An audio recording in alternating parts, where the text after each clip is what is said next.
Hey everybody, I'm Becki Adams. Thanks for stopping by my YouTube channel today. Today I have something a little bit different to share with you today. I joined forces with a bunch of my favorite YouTubers in a Stash Bash YouTube hop.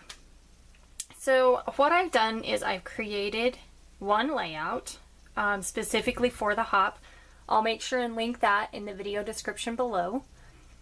And then what I want to do right now is go through a pile of layouts and just give you lots of ideas for creating with your stash of ribbon and twine.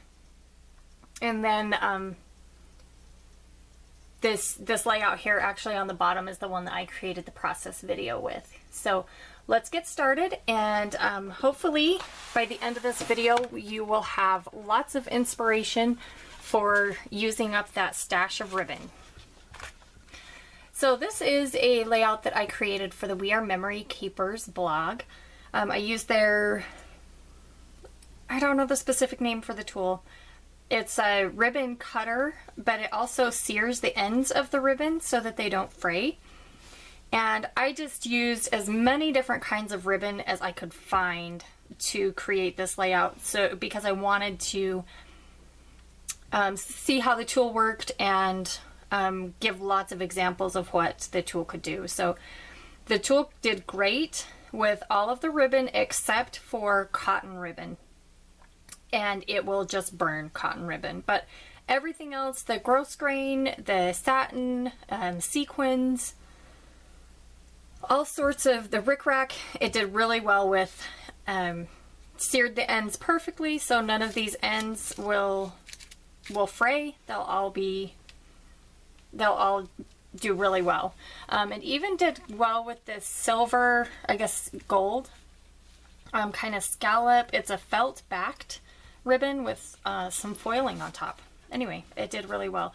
And then this is with everything else on this layout is created with the new Maggie Holmes collection.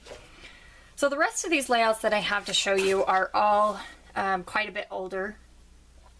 But they all have lots of ribbon on them. So this one, I just took a bunch of ribbon, lace,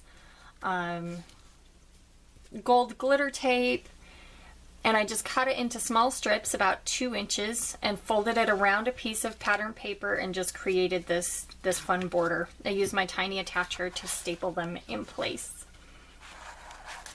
This layout is one of my all-time favorite layouts. I love this one, mostly because of the story it tells, but I also love the design of it.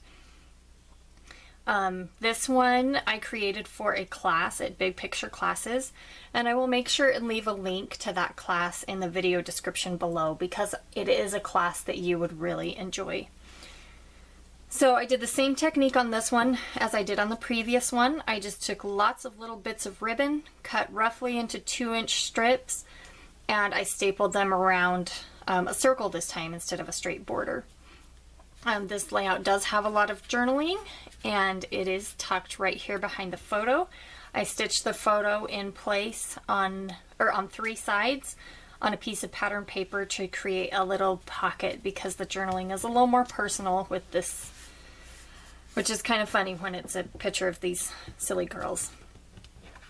So that's another great way to use ribbon.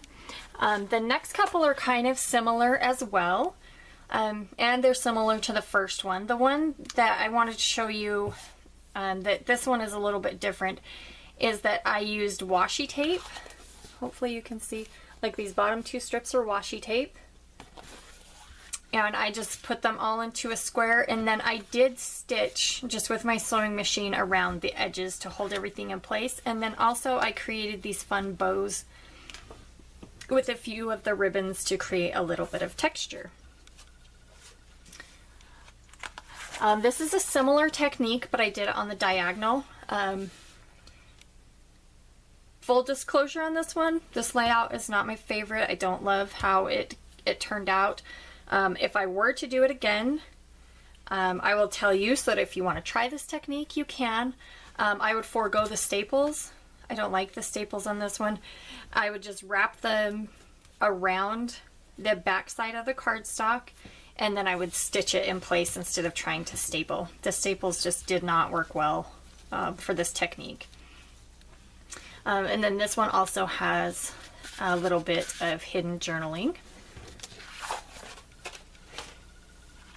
And then this one is showing a fun way to use twine. And this is a technique that I had forgotten about, and honestly I'm going to use it again. In fact, you may see it in an upcoming video. But while I was creating this layout, I had a cluster of embellishment up here and a cluster of embellishment down here.